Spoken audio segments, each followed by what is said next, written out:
wonderful to be here. Thank you for having me again this year. I thought after last year, that was my last time, but you've asked me back, and now you're in trouble.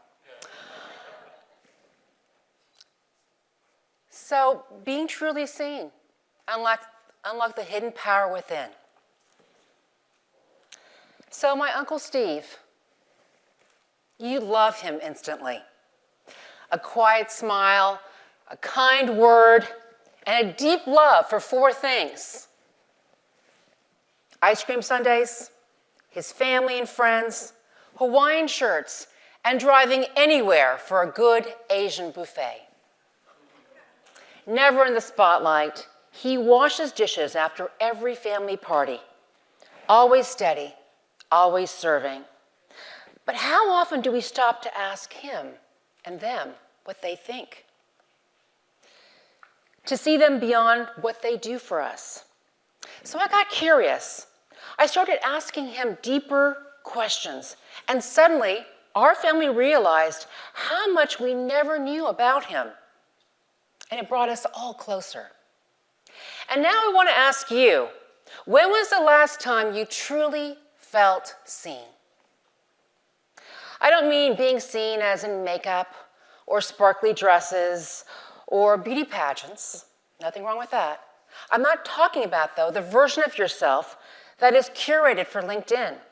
The fancy dinner conversations when you talk about your latest startup, your promotions, and all the other things that make things important. And also your carefully curated talk around the family dinner table or the family text string where you notch your achievements one by one. In fact, achieving and striving for achievement is part of the very DNA of this very crowd, right? And let me be clear, there is nothing wrong, absolutely nothing wrong with wanting and enjoying the recognition of all your hard-won accomplishments.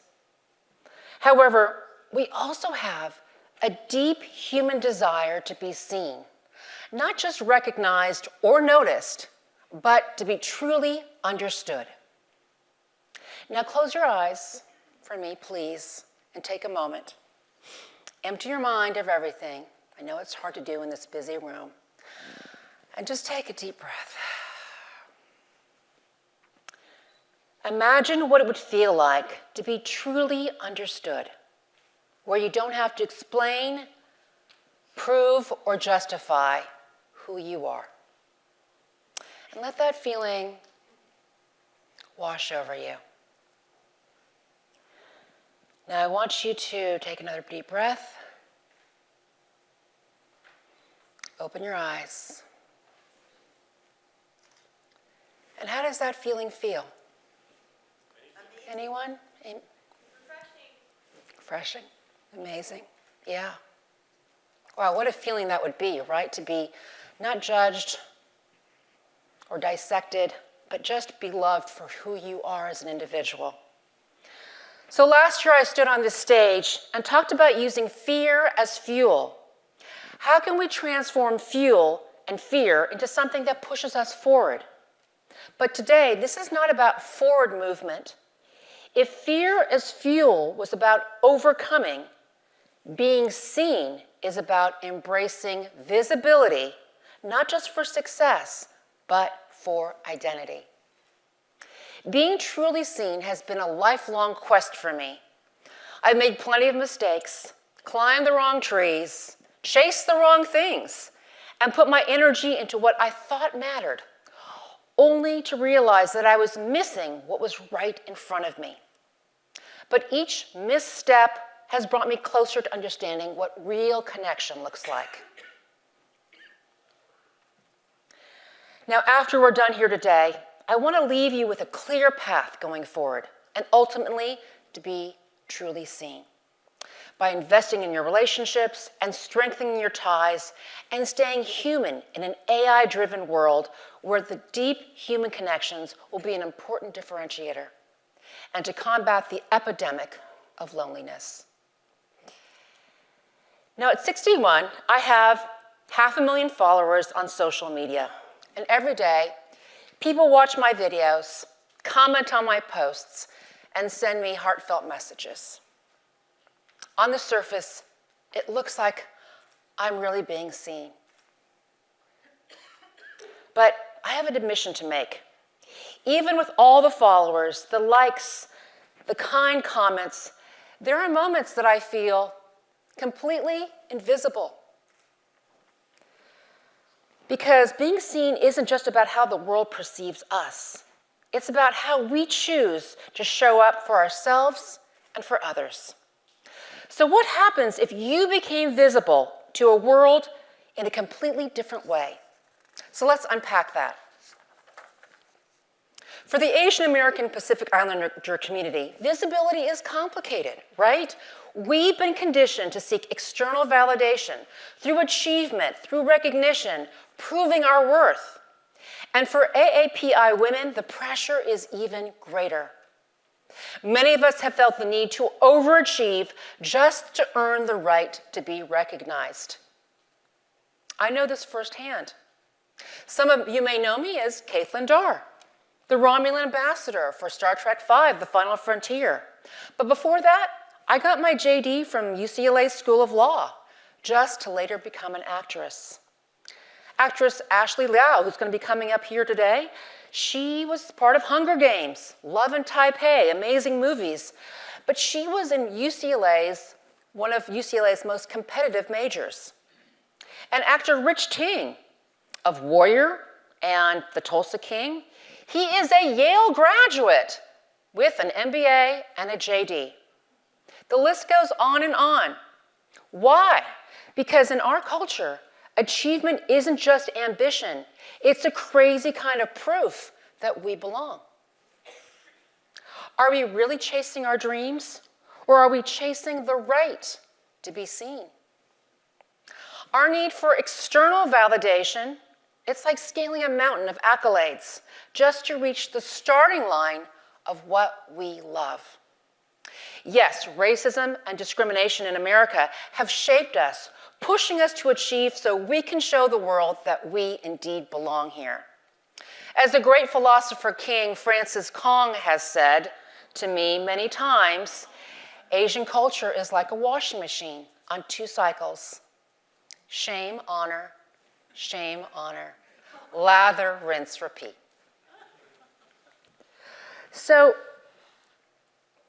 But what if true validation isn't something that we earn outwardly, but something we cultivate inwardly? Not just confidence, not just self-work, but something deeper. The ability to be seen and accepted for who we are, not for what we achieve. It's a connection we create when we allow ourselves to be vulnerable, when we are met with understanding and when we find belonging in spaces where we no longer have to prove ourselves. So, what is vulnerability? Well, it's the courage to open up, to allow ourselves to be seen, not by projecting outward, but indeed receiving. By embracing vulnerability, we invite deeper conversations, deeper connections, and a truer sense of belonging. So, how do we get there? Well, there's one thing my parents never put on my college to-do list, and that is achieving vulnerability, right? Brené Brown has made vulnerability a buzzword. But let's be honest, many of us didn't grow up in Asian families where vulnerability wasn't an option. For many in our community, vulnerability feels unnatural, even dangerous. We were taught to be strong, independent, to never burden others with our problems. Vulnerability, that's for people who couldn't handle life. But here's the irony. If we want to be truly seen, we have to be vulnerable. If we want to be loved for who we are, not just for what we achieve, we have to let people see us, not just for the polished version that we present to the world. And the very thing that we were taught to avoid is the key to being known. And that is terrifying. Yeah. So let's do a private exercise just for you as an individual. I've passed out index cards, and they're on right by your chairs there with pencils. So let's make sure everybody has them. So, what is your mask? So we all wear masks, right? Whether it's the polished version of yourself at work, the curated version that we create for social media, or the persona we adopt in social situations. But deep down, we all want to be understood. We want to be seen and loved. So take a moment to reflect and write down 2 or 3 things. On one side of the card, I want you to write down 2 or 3 words that describe what you think people see when they look at you. This is an outward-facing version of yourself, the persona you project, intentionally or not. So I'll go first. The 3 words that describe what I think people see when they look at me is confident, glamorous, and popular. Now, on the other side of the card, I want you to write 2 or 3 words that describe how you see yourself.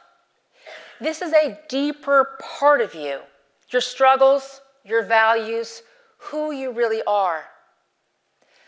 The 3 words, how I describe how I see myself is down to earth, a deep thinker, and lonely. Yearning for deeper connections and deeper friendships. All right, so let's take a moment. This is a private exercise. Please think about these words. One side is how people think they see you, and the other side, how you see yourself. And let's take a couple minutes here to really sink into this exercise. So, now that you have those cards, I want you to keep on thinking about this if it's taking you some time, and that's completely okay because it took me a while. And I want you to fold them up and then put them in your pocket or your purse. And every time you come across them, whether it's tomorrow or next week or even months from now, I want you to take a moment to remember what's on both sides of those cards. Think about the version of yourself that the world sees, and then think about the real you, the one with hopes, struggles, and deeper thoughts that aren't always visible. The goal isn't to hide one side or erase the other. It's to bridge the gap, to show up as someone who isn't just playing the role, but is real and willing to connect. Okay, now that you're all warmed up and all comfortably sitting, I'm going to have you stand up. Not yet, but we're going to do a group exercise. So we're going to use this part of the room on this side. So what I want to do is, I want to see, oftentimes we think about vulnerability as a private experience, right? We're in our heads and we're thinking about things and should I come forth or should I not? And we sometimes wrestle with this, oftentimes alone. But what if we could actually see it? What if we could map out in real time how comfortable or uncomfortable we are with different types of openness? So this exercise, it's not about right or wrong, or strong or weak. It's simply about where we stand. And sometimes just seeing where we stand in relation to others can be powerful. So let's step into this together with openness and curiosity. So, like I said, I'm going to ask you to stand in a moment. And what I'm going to do is I'm going to read a statement. You think to yourself, am I comfortable with that or not comfortable? So I want you to stand in an area that best describes your comfort level or discomfort level with my statement. So if you stand on this side of the room, here, that means you are completely comfortable with my statement. If you stand on the opposite side of the room over there, you are feeling very uncomfortable. And you can stand anywhere in between depending on your comfort level. And like I said, there is no right or wrong here where to stand, and this is just a personal perception and not a judgment. So if we all can rise, that would be great. And let me give you my first statement. All right, so this is very comfortable, that is uncomfortable. All right? So my first statement is, I feel comfortable correcting someone when they mispronounce my name. All right, go ahead. You can stand anywhere in between. It's just kind of a degree.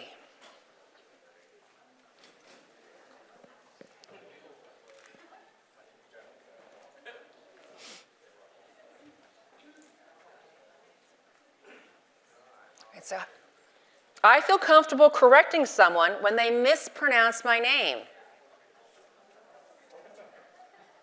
All right, so this is very comfortable. This is uncomfortable. Okay? I think that's great, because when I was growing up, I had a lot of a problem, asking people to say my name correctly and not call me Cindy. Okay, so 2. I feel comfortable expressing sadness or disappointment to my parents.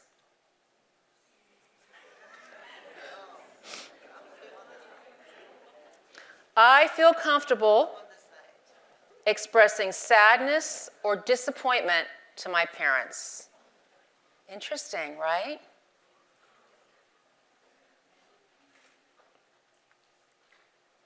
I have to see where my daughter is standing. Anyway, okay. All right, this is really interesting. Now look around, right? How things have changed. I feel comfortable, the third one, I feel comfortable pursuing a career path that isn't traditionally stable. Right? Very uncomfortable, uncomfortable. Oh. Yes, the third one, I feel comfortable pursuing a career path that isn't traditionally stable. Isn't. So this is, I feel comfortable with that, not comfortable. Yeah. All right. 4, I feel comfortable talking to my family about topics like dating, mental health, or personal struggles.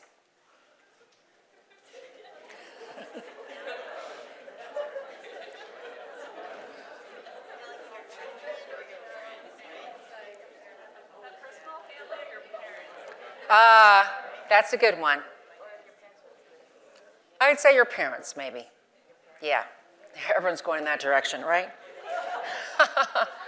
I feel comfortable talking to my parents, let's say that, about topics like dating, mental health, or personal struggles. Look at the way it looks right now, right? Interesting, right? Last one. I feel comfortable prioritizing my own happiness over what's expected of me. I feel comfortable prioritizing my own happiness over what's expected of me. Right? So you feel comfortable with that statement? If you feel uncomfortable, you're on that end, right? Okay, interesting. All right.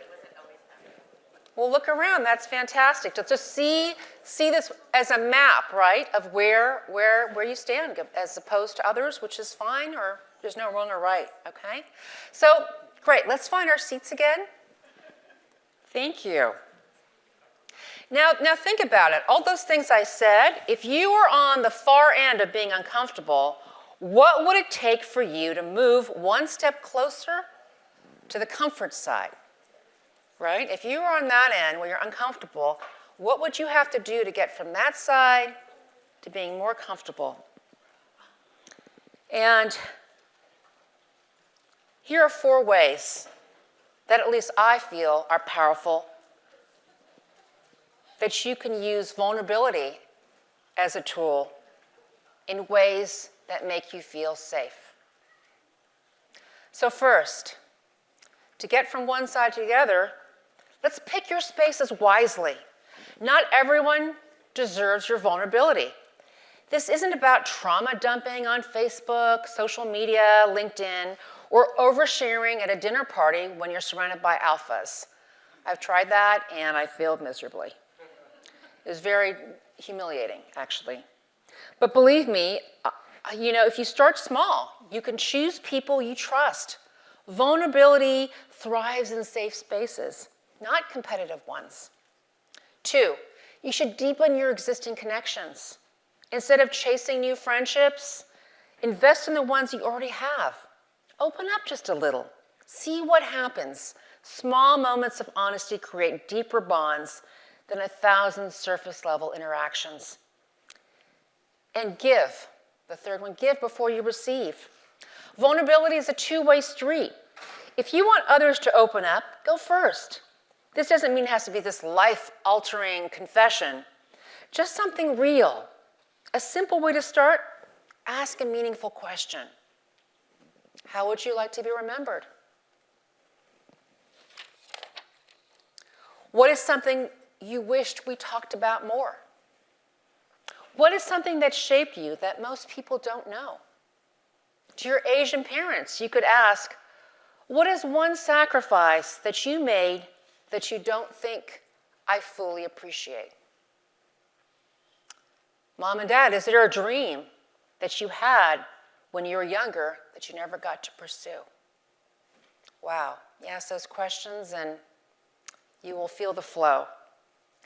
And sometimes the most powerful thing you can do is invite someone else's vulnerability before offering your own as well. And the last one is deep listening is also such an important multiplier to deepen connection. In a world that rewards quick wit, fast answers, and constant updates, how often do we truly listen to make space for others? Not to fix, not to give advice, just to understand. Think about the last time someone really listened to you. Didn't you feel safer, more comfortable, more connected, more seen? I mean, that's the power of deep listening, and that's what builds real connection. We live in a time where AI is creeping into every corner of our lives, replacing real conversation with automated responses. Loneliness has become an epidemic, quietly eroding our well-being. The more we disconnect from each other, the more we lose our ability to genuinely connect. And yet, real human connection, the kind that makes us feel seen, heard, and valued, has never been more important. And Uncle Steve, to me, he really treasured our last conversation. I believe he felt heard, understood, and truly seen. He passed away 2 weeks later. I often think, what if I hadn't had that conversation with him? What if I had let life get in the way?